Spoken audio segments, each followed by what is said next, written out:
Yes, yes, it's the Alison Arngrim show, and I'm Alison Arngrim. Okay, well, probably a lot of you remember me as evil Nellie Olson. But luckily tonight, I am Alison Arngrim.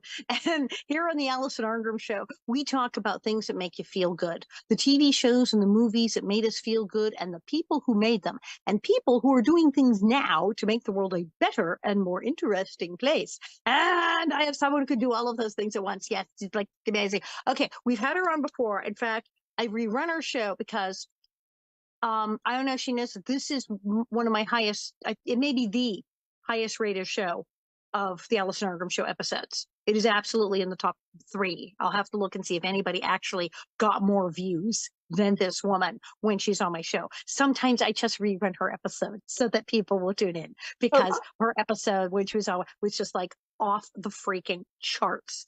And I think we're going to do it again because she has another book coming out. It's like, she does not stop. She doesn't stop. Yes. Am I talking about Cousin Jerry from Facts of Life? Am I talking about, yes, Deadwood? Yeah, and that's why the Deadwood thing was blowing up. We had our last. And she wrote a book before about I'm Walking as Straight as I Can, which was not very, in both cases. And now she's got another book. This is amazing. She has a book. Geri Jewell has a book called Geri's Jewels and Gems. And I was like, where did she get like more material? Did you know that Geri Jewell wrote for a magazine called Ability Magazine? How many of you knew there was something called Ability Magazine? And now you know. And she wrote, and she's got the articles from this magazine, plus all new photos, plus all new. She got Norman Lear to do the forward. Yeah, she did. She did. Because she's Geri Jewell. Ladies and gentlemen, Geri Jewell. Yay! Yeah. Oh my God, you are always amazing. You're always amazing. How are you? I'm good. Thank you. This is great. This is great. So I have to ask you, you now have a new book. Oh, and tomorrow, now today is Tuesday. So tomorrow is tomorrow's the 7th? Tomorrow's the 7th, right? 7th. So tomorrow, if you're watching this live, tomorrow, August 7th, at the Grove in LA. Yes, the Grove down there in Fairfax, the Barnes & Noble, she's having the book signing. You said, I'm going, we're all going. If you're watching this later, you missed it, but maybe she'll do another one because the book will probably be a hit. So there, see, poster for it. So in addition to everything you've done, becoming a stand-up star and a television star and a movie star and everything else, and Norman Lear's like bestie, and all of these insane things that have happened to you, and having a fabulous book before, you also wrote for a magazine, Ability Magazine, which I am like, again, in the dark. I'm going, what's Ability Magazine? What the heck is Ability Magazine? And when did you write for them? And how did this happen? And when did you have time? My God. Ability Magazine is a great magazine, and editor is Chet Cooper. And they interviewed me for my first book, I'm Walking as Straight as I Can, back in 2012 or 2011. Right. And he was so impressed with my writing from that book that he asked me if I would write for Ability. Oh. So I wrote columns, and I also interviewed some celebrities. I spent 2 days with Norman Lear interviewing him for Ability Magazine and Charlotte Ray. Oh. And some other people. So it was a wonderful experience. And when 2020 came along, and we had the lockdown, and we had COVID, and everybody was just scared, and nobody could go out, and I think there was a lot of depression, and I thought, God, yes. Oh God, yeah.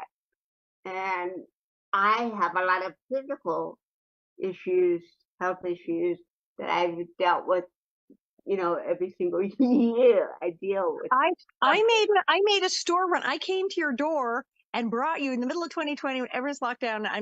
It was nuts. We're all looking for stuff to do. And I came over and I said, I know a guy who has Lysol and has cleaning sticks. They're selling out of everything. I came to your door with a bag of like Lysol and bathroom cleaner and paper towels and toilet paper and all this crap. And you were like, stand back, stand back. You had a mask and cowboy pajamas. You were it's like, that's like, oh my, it was hilarious. But I wanted to inspire people. I wanted to make people laugh without having to go to the stage and do it. And I thought about these columns that I wrote for Ability, and I thought, wow, if I can get Chet to let me do a book. And he Brilliant. said, yes, of course, as long as you give Ability Magazine credit. And I will. It's a great magazine. It's still available online. They've interviewed tons of celebrities over the years, and they have great articles on overcoming and living with disabilities. But it's not a downer. It's a really No, upbeat no. And message. it's like by and for people with different Yeah. disabilities and stuff. So that's genius, genius. So he said I could do it, and then I needed someone to write the foreword. I wrote a preface for it and an afterword, but I needed someone to write the foreword. So I called Norman and I said, Norman Lear, I As one called does. him and I said, Norman, I have a new book coming out. Oh, well, bring it over to the house. Okay. so, so I brought it over, and it was Randy, Dr. Randall Bell went with me. He has the publishing company that published this book. Uh-huh. Uh-huh. So we went there together, and it was an amazing afternoon. We spent about 2 hours there with Norman Lear, and Dustin Hoffman was there. Just like he wandered in, he came to borrow a cup of sugar or what? He was just happened to be there. I know. And it was surreal. It was magical. And I said, Norman, I know you're really busy, and I know you have a lot on your plate, but can you write a forward for my new book? It's a coffee table book. And he said, but what if they don't have a coffee table? Then what? Do not give Norman Lear an opening like that you could get right. And he wrote that forward at 101 and delivered it 2 weeks later. There are people in their 30s and 40s who can't meet a writing deadline like that. Dude was 101, and he's like, yeah, let me get that right back to you. I know. It was amazing. And it was his last gift given Oh my to me. God. Now you and Norman Lear have this like unbelievable, you had this friendship, this unbelievable relationship going back because you started doing stand-up. Now I think everyone knows, yes, Cousin Jerry, Facts of Life, yes, Deadwood. Now for you youngsters, you do know that this woman was one of the pioneers in stand-up comedy in the 1970s. In the late 70s in LA and in New York, stand-up just blew up. There was like the stand-up thing you've seen on like Mrs. Maisel in the 60s, but the 70s was this explosion in LA of stand-up. And you were one of the pioneers. You were there. It was in the mid 70s when a guy named Jay Leno and a guy named David Letterman and some dude named Chevy. I mean, some guy named Robin Williams who wore funny suspenders, who Oh, didn't have a job yeah. yet. I mean, these people were just stand-ups and hoping to get good slots and stuff at one time. It was literally that era. I was a teenager. I was down there in my little jeans and sneakers going, can I go on? Can I try to get let's talk. And 1978. You were doing stand up, and were people with any kind of disability doing stand up in 1978? No, they were not. And you were live on stage at all the clubs, the Comedy Store. Tell everyone what that was like to become a stand up comic in 1978. And how old were you? You were like a kid, too. I was a kid, kind of. I was 21 in 1978, but I was probably emotionally 14. I was a very young Possibly 21-year-old. still. Yeah. I Alex Valdez introduced me to Danny Moore, who ran the original room at the Comedy Store. And Danny had reservations because he had never seen anybody quite like me. Yeah. And he didn't want to take the risk of having me perform for Misty Shore and not doing a good set and her saying, no, you can't come back here. He Mm. wanted me to be polished before Mitzi ever saw me, just in case she had issues with the disability, because that was brand new back then. Because in 1978, people would just go, "Oh yeah, no, you're not doing that here." Exactly, Easily. exactly.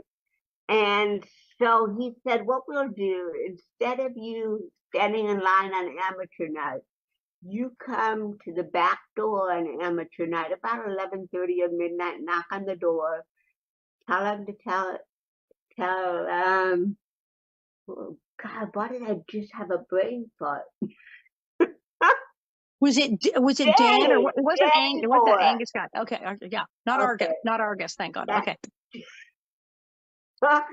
tell Danny that Jerry's here, and as soon as Mitzi leaves the room, we'll put you on. How many comics wish they could have waited till Mitzi left the room to do their set? Just saying. And so she left the room the first time I ever performed, and he comes running to the back door. He runs up to the MC, introduce Jerry from Orange County right now. But Jerry's not on the list. Just introduce Jerry Now. right now. So because my name was Jerry, he assumed that I was a man.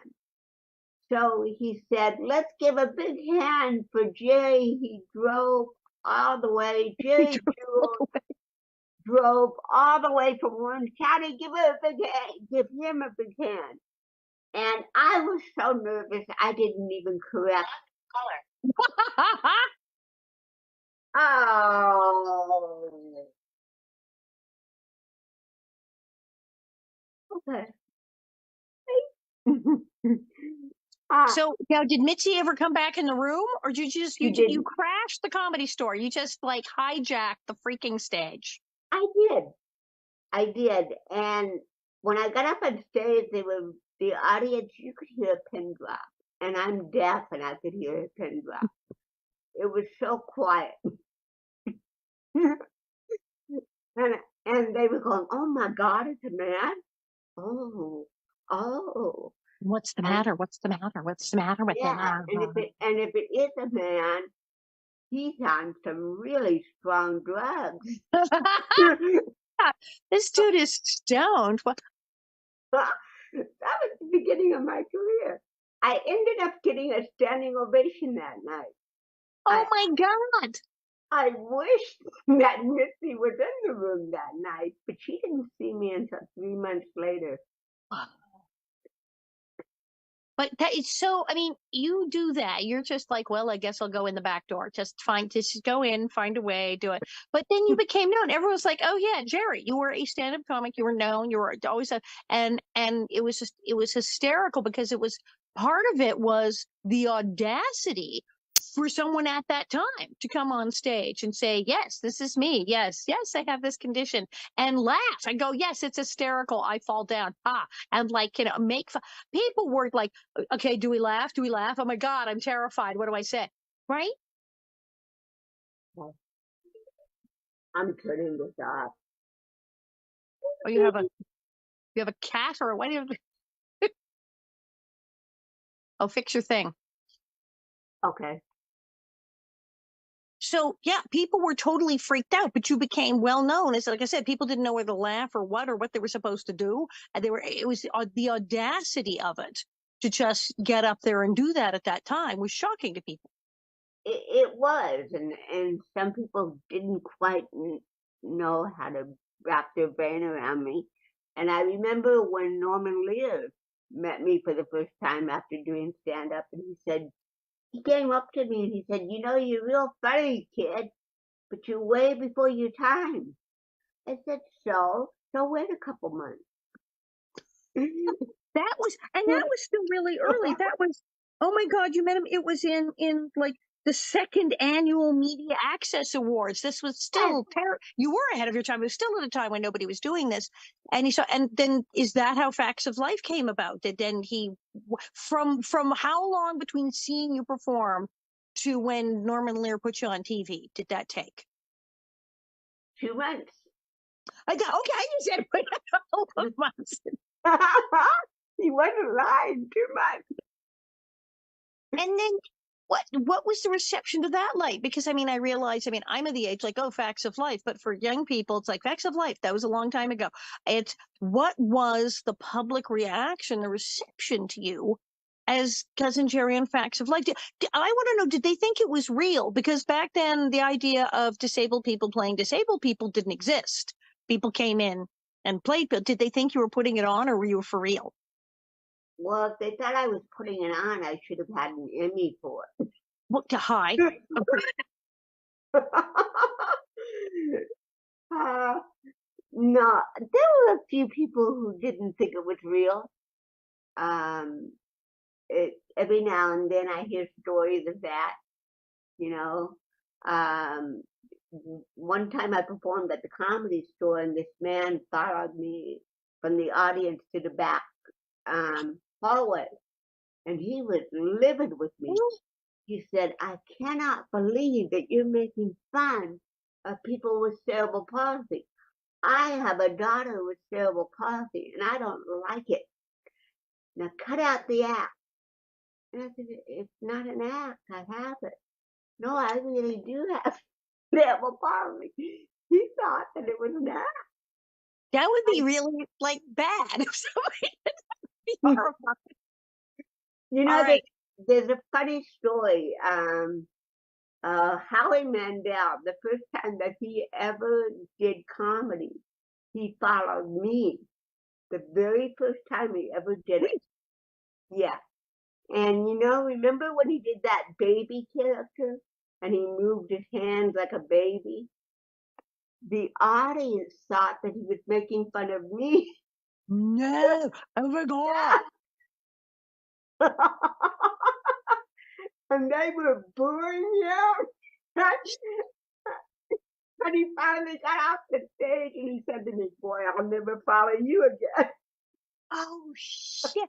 Oh my God. Now, Facts of Life, okay, has become legendary. And that raises a question. There are people who do sketches about Facts of Life now. It's like there's drag Facts of Life. There's so many like Facts of Life comedy sketches have happened and running plays of it, and they're hysterical, but they do often have, usually a dude, come in and play Cousin Jerry. How Yeah. do you feel about this? Because obviously the depictions of Cousin Jerry, they're totally sending the whole thing up and they're mocking everyone in the show. But is that like weird?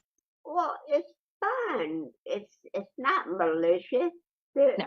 it's cute. It's fun, and they're friends. You know, they became friends of mine, and I have no problem.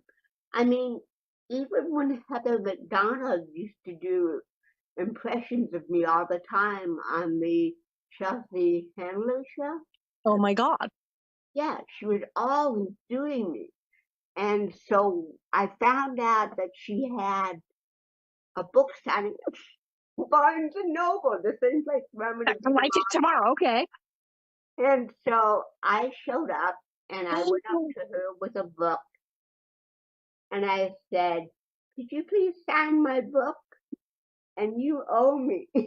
and, and she said, um, "What do you mean you owe me?" "Well, you've done enough impressions of me, and you do cerebral palsy even better than me, and I haven't. So you better get me on the Chelsea Handler show." And she did. And we, Okay. Again, audacity. It seems that your your key tool to getting everywhere is just complete balls out audacity. Just like you need to have me on the show. You need to give me a job. you know, I can be very shy and not know what to say, and I can be boldly go where no person with cerebral palsy would dig. Now, I'm harping on Facts of Life because Facts of Life is like, I don't know, it's in this week. There's been much gossip and drama on I Instagram, apparently. know. I'm not hearing this, but about who is mean on Facts of Life, because like Mindy Khan was going off on somebody, I and then know. she's like, no, I don't want to say who it is. But so everyone's dishing. Now, I mean, as I've often said about Little House, you're taking a group of teenage girls and throwing them into a studio together and locking the door. Chaos is going to ensue. Somebody is going to be unhappy. Um, were there any diva actions, any sort of drama during Facts of Life? You don't have to throw anybody under the bus if you don't want to. So you're talking about on the actual show. You're not talking. Yeah, there's been gossip that during Facts of Life that there was some major diva drama. Oh, you don't have to name her if you don't want to, but Mindy Kahn was going on about it, and then everybody tried to get Mindy Kahn to say which one of them it was, and she wouldn't. So, but everybody's guessed. So, Yeah. Well, I can't believe that Mindy said what she said. I especially since I had dinner with Lisa Welcher last week. dun da da da. See, that's the thing. You never. I mean, when you're making a show and you have a bunch of really young, you have teenage girls can be wretched. It's a thing. And so sometimes drama goes on at the time, but that doesn't necessarily mean that 8,000 years later that we're holding grudges. I don't know what it is. I honestly don't. I mean, Lisa is the sweetest, kindest. We get along fine. I don't know that it was her. It could have been Nancy. It could have been So complications have now been thrown into the gossip stream of Instagram. So now you all have to guess again and try to figure out who was awful. So there you go. That will confuse people even further. Now, you, of course, blew it up on Deadwood. That was amazing. And then came back for the Deadwood movie and the thing. And that was just the most incredible thing. And I interviewed you when we were doing the Deadwood thing. But they've actually had now Deadwood fan events, Deadwood autograph shows. And you went. Well, they opened a new casino in Deadwood, South Dakota called Mr. Wu's Casino. Oh, shut up. That's great. So the actual Deadwood opened up a Mr. Wu's. So yes, of course. So they're not crazy. They invited you. Who else did they get from the show? And Keone Young, who played Mr. Wu, actually got this kid to go with him and Earl Brown. We had the best time. We had so much fun. Those are great. You know, with the 50th, obviously, with Little House, we've been doing these things like every freaking weekend. It's awesome. So did you enjoy the whole fan event and signing autographs in South Dakota? You liked it?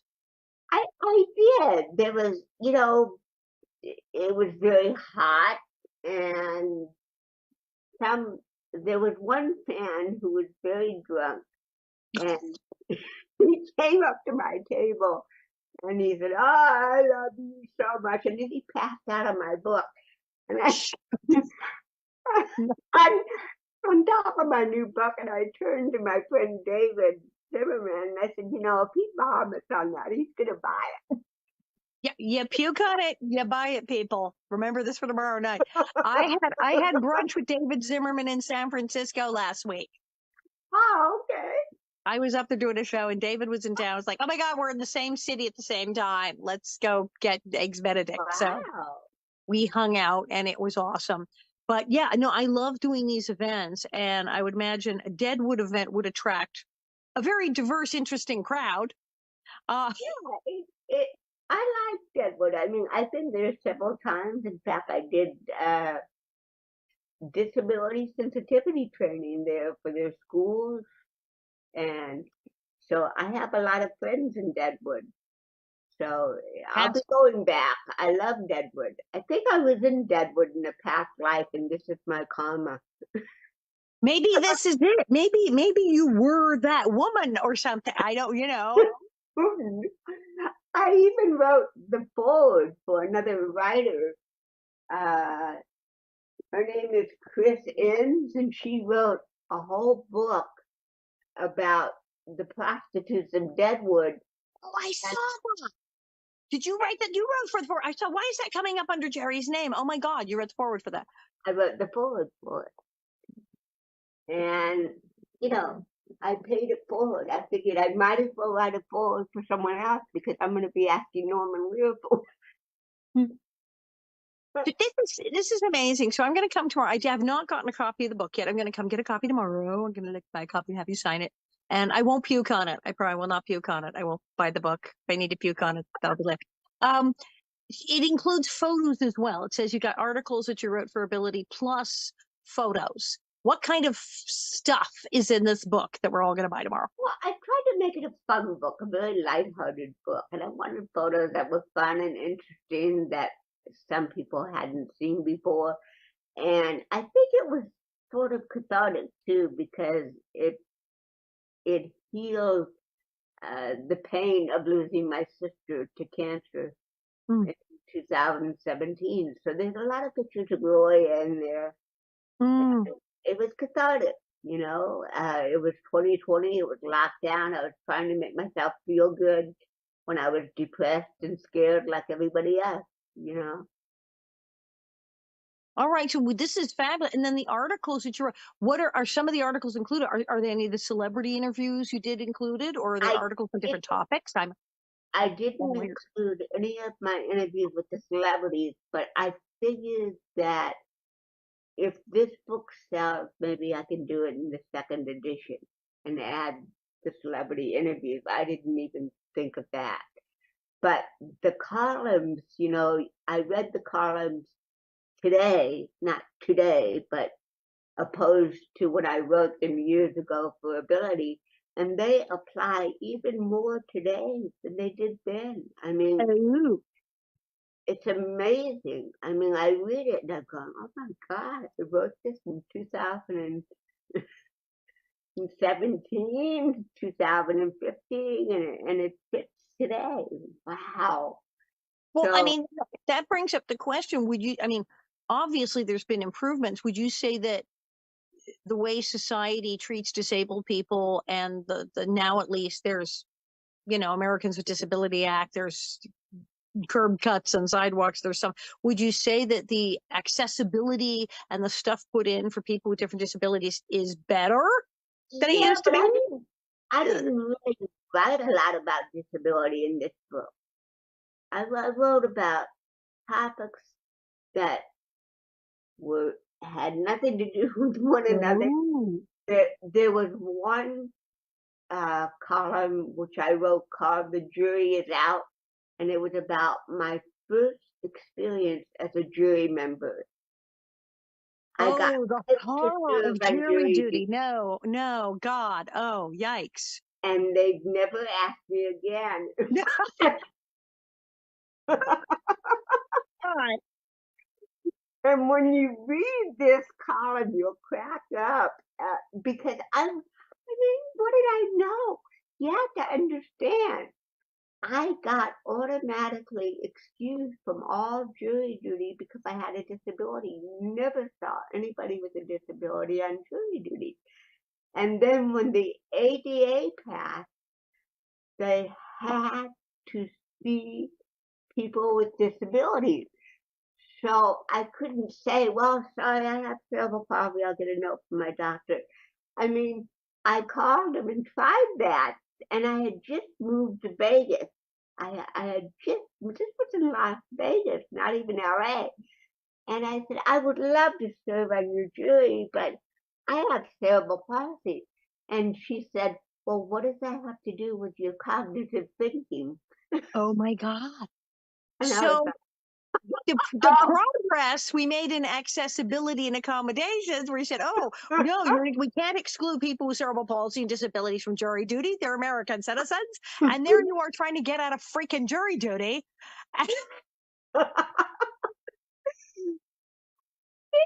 what did I have to base it on? I had no experience ever prior to that. I mean, the only thing I knew about was Perry Mason and Matlock. So yeah, what do you do like that? Do you just pretend you're like in an episode of Perry Mason and like, I mean, I've mercifully, I've never made it under jury duty either. Somewhere I made it like up to almost jury duty where they had me sit in a room and then it's like, no, you can go. Very often, if you say, when they say, what do you do for a living? You say, I'm an actress. They're like, next, because They know lawyers have to act, both defense attorneys and prosecutors in court. I There is a performance involved in trying to convince you, and they're afraid that actors will see through the act and know that they're lying, and they hate having us in court. Hate it. They hate it. well, I think the reason I got chosen was because the attorney for the defendant asked me if I thought the cops were always honest. Uh-oh.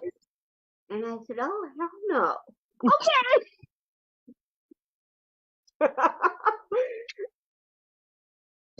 I said, we'll take her. Yeah.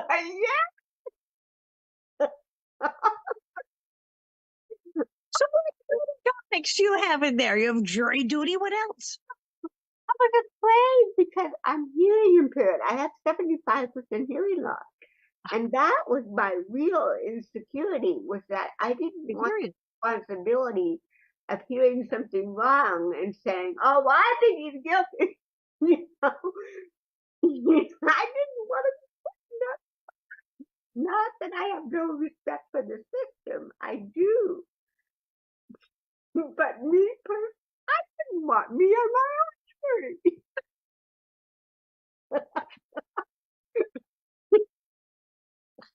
Well, then, okay, so things have changed. Do you think, I mean, as an actress and as a comedian, do you think people see disabled people differently today than they did? Yeah, but we still have a long way to go. But the Media Access Awards just got an Emmy this year. Okay, that's huge. That's never been done before. And it was the first time that it aired on television, too. So That's right. I mean, many people, again, okay, we had to explain explain what the Media Access Awards are to people who are going, there's a Media Access Award. The Media Access Awards is an award show that awards producers and actors and writers and directors on using people with disabilities in the entertainment industry, whether it's behind the camera or in front of the camera. And one thing that I love about it also is that there is an award every year called the Norman Lear Geri Jewell Award. And I can't believe I have that honor. Wow. You literally have an award named after you. I know. That's kind of, well, now how do you feel about people who do not have a disability portraying people with disabilities in TV shows and movies? Because that's, I think, it used to be all that. I mean, come on Little House on the Prairie, I think we had one blind person once and and two deaf guys who ever were on the show. We had an entire blind school, and I think there were two children with like guest stars who were blind.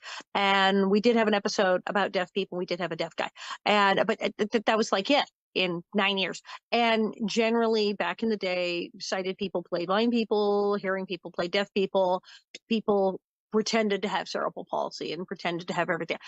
But now people are hired with actual disabilities, and it's very rare that someone does not have a disability. What do you think about that? I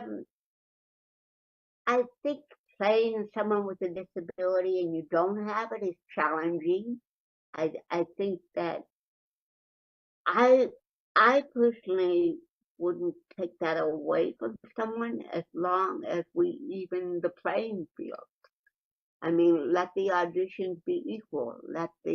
Let qualified people with disabilities compete with actors without disabilities, and maybe they'll do a better job. I'm not one of these that think it shouldn't be at all, because I think it would be a wonderful experience for an actor. But on the same token, I have to support employment of people with disabilities because we have such marginal employment. Right. Well, yeah, and you're saying it obviously, it's like, so a character who may not be written as disabled, I mean, now they've kind of like figured it out where they'll sometimes show a character and say any race, the character is not written as being specifically black or white, this character, anybody. So make it so this character is not necessarily written with a disability, but should someone in a wheelchair or with cerebral palsy say, I think I want to play the doctor, and that they can. Exactly.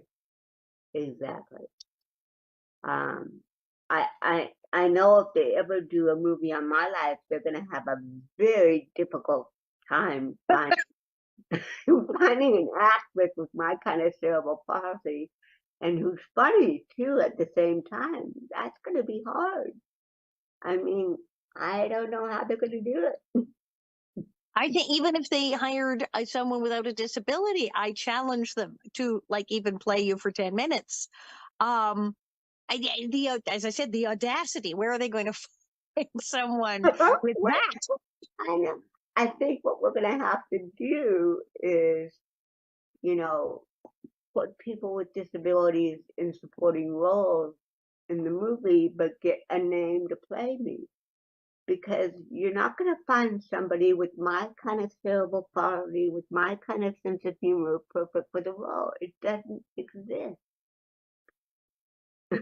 Right? It's Because what do you do? cerebral palsy is so individual. I mean, there are so many different kinds of CP. How many different kinds? I mean, that's something that people, the average person, is probably sitting home going, "What? Who? Where? How many kinds of cerebral palsy are there?"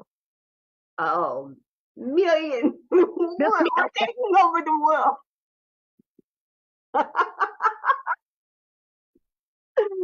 No, there's all kinds of different. Some people with cerebral palsy are nonverbal. Um, Right, some right, people with right. cerebral palsy are wheelchair users. Some people with cerebral palsy are deaf like me. uh, and depending upon what part of the brain was injured, Oh, wow. it's brain injury. It's how it's going to manifest in the body. And that varies depending upon where the brain was injured and how extensive the injury was. I think there's a big answer in stem cell research personally. I don't think I'll see it in my time, unfortunately, but I think it can cure. There will be a cure for cerebral palsy. Really? Stem cell. I really believe that. Because, well, they have. I mean, they've done stuff. I know people with Parkinson's. They've been doing stuff with a brain implant, with an electronic thing. Um, Now you've got like what the fancy hearing aids to hook up with the cell phone and stuff like that. Yes, I do. What other stuff do you use? What other gadgets have you used to make your life easier? Well, I have a walker, I have a cane, I have friends that I hang on to. Um, you know, it's CP and aging. We are the baby boomer were the most progressive group of people with disabilities, especially, not especially, including cerebral palsy. And before the baby boomers, most people with cerebral palsy never left home. They never were employed or they were institutionalized. So then you got the baby boomer generation who was like creating the ADA, go out there and do your stuff, get employed, do this. And my body now is that uh, the only thing I can equate it to is an athlete or a dancer.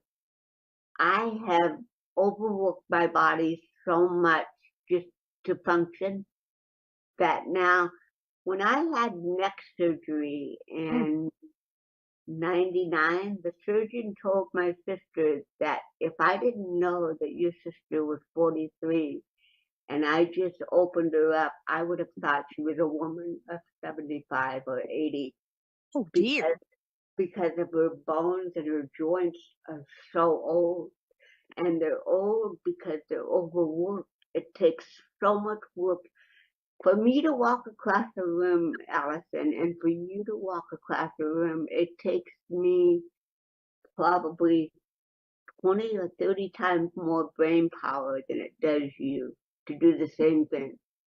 Well, you're working your muscles because there's all sorts of, you've mentioned before about sort of Yeah, spasmy, seizure things.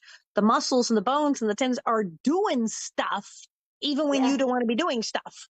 yeah. So it's like 1, 2, 1, 2, just like flexing. Like let's just sit here and flex all day for Yeah, 12 it's like hours and see what doing happens. isometrics every waking hour. Can you rest for a minute? That's why sleeping is so hard for me Ugh. because I can't turn off that brain. that brain is sending messages to move all the time, which is so it's challenging. It's more than what people just see me out there. It's stuff that I have to deal with privately on a daily basis. I had an MRI last week on my lower back, and I have a doctor appointment day after tomorrow to find out what's going on with my lower back and my left leg and my left foot. My left foot. That's a creepy title for It's a a big movie. hit movie, wasn't it? That was a okay, and nobody our age, everybody's back around our age is like, yeah, so I can't imagine what's going on. Yours, well, this is like when I was we were talking about Deadwood, when did Deadwood, and I was complimenting you on this scene where you boldly went down the street and they were throwing garbage and abuse at you, and you held your head high, and you said, "Yeah, I can't like bend my neck; it doesn't." It was Yeah, I can't. It's like a titanium rod or something, and there's like, who can move my head? I have 2 titanium plates That's too. and 6 screws. 6 titanium screws. Actually, there's a 7th one that the surgeon dropped inside of me. No, My why? suspicion is that screw is in my left foot. That was it. I could be wrong, but I think it's there. It could have rattled down there. So wait, metal detectors at the airport are completely out. What do they do with you at the airport even? Well, titanium cannot be detectable. Really? Oh, so titanium is like secret weapons. You can go through They metal have detector. those titanium phones now. Yeah, they can't. Oh, I did not know that. I've heard about like ghost guns and making, weapons out of stuff. I did titanium. See, Yep, now I learn something new every day. Titanium is not detected. That's kind of terrifying. Now, of course, they have to find a it titanium is detector because yikes. because it's a man-made metal. It's not natural. So your chest, yeah, how much of you is not man-made at this point? I mean, God. I don't know how you do it. How do you do? I mean, your writing process. So when you go to write, I mean, knowing how hard that is to put other things out of your mind and focus and put together a book and write things and sit there and how do you do that? Do you sit at the computer? How do you take like breaks every 5 minutes? How do you write? What's your process for that? um, I can't take too many breaks because I won't come back. No, it's not the focusing that I have problems with. It's my brain is so fast intellectually, but my fingers have CP. So I'm like, will you slow down so my fingers can keep up with what I'm trying to write? It's very frustrating because my mind is very fast and my body is slow trying to type, and I make a million mistakes. And it it's frustrating because I know that I could do the same amount of work and that took me 3 hours and I could have done it in 30 minutes if I didn't have CP. Oof, oof. And So yet you put out your second book. yeah, because I love to write. I don't have to worry about holding the mic still. I don't have to worry about involuntary movement. I just have to deliver a book.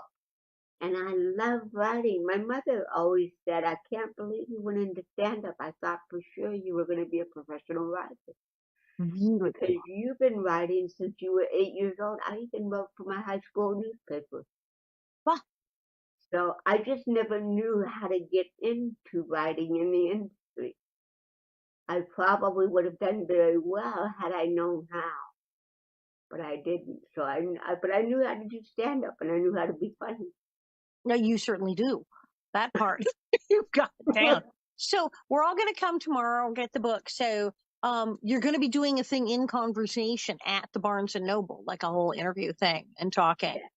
Do we Yeah, get to ask questions and stuff? I hope so. I'm looking forward to it. It's exciting, and it was a gift that Randy Bell, Dr. Randall Bell, gave me to publish that book.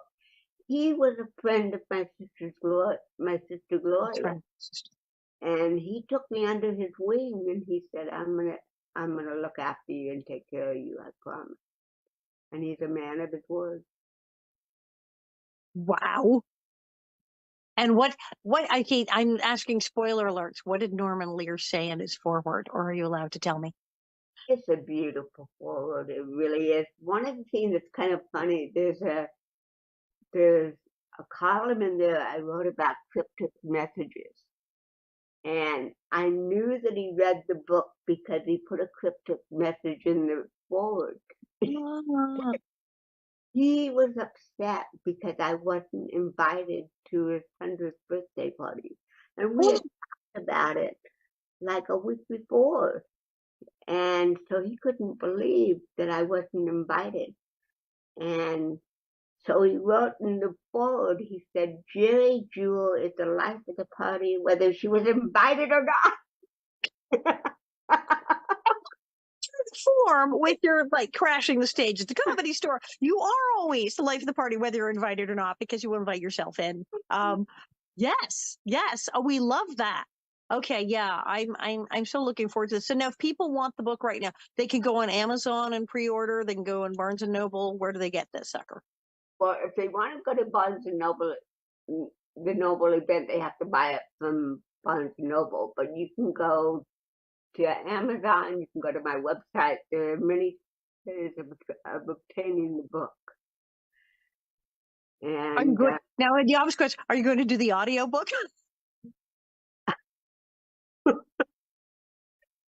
oh, I did the audio book of my last one.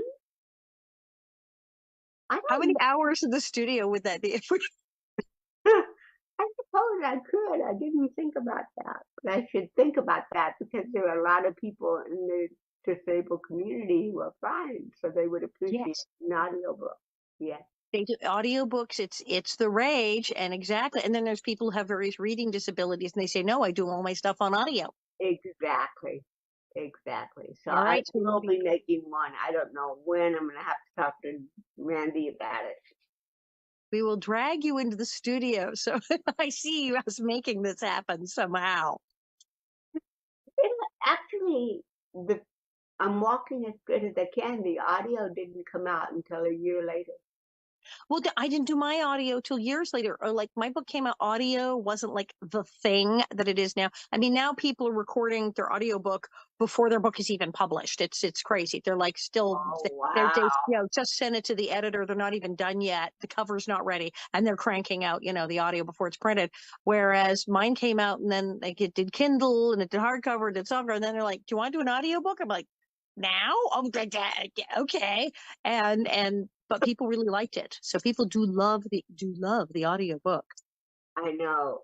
I know. Especially when it's our voice, your Yeah, voice exactly. and my voice. Yeah, I can remember they were kind of iffy about the audiobook with the first book because they were thinking of hiring another celebrity to read the Of book. course. Because Mm-hmm. and also how many mistakes was I going to make and how costly was that going to be? Oh, can I be Right, yeah. They yeah. didn't think you could do it. They were like, oh, no, she's not going to be able to do it. But I proved them wrong. I did it. Oh, yeah. No, you got to do the audio for this. All right. Well, I'm so looking forward tomorrow. And as I said, this book, Geri's Jewels and Gems, it's got everything. It's got her articles from Ability Magazine, which, yes, although it is absolutely about the magazine is buying for people with disabilities and for everybody else who wants to learn about stuff. The articles are about everything, including jury duty adventures and other insane things that have happened to her just generally in her totally insane life. And forward, yes, by Norman Lear, written at age 101. So, if you're out there saying, I'm not sure I can write a book. I'm getting old. Norman Lear wrote a forward at 101. If you're out there saying I can't write a book, I have a disability. Geri Jewell just wrote 2. And I'm writing another one. Are I'm you writing, I'm ready? Are you writing ready a for third? children's book. Oh yeah, what's the third one? Oh my God. Well, I'm writing a children's book for my sister called Buck Up to Cancer, and it's about a monkey overcoming cancer.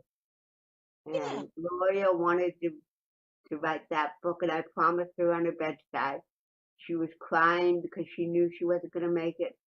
But I want to publish my book. And I said, Gloria, I promise you that I will finish the book and you will become Buck's guardian angel in the book.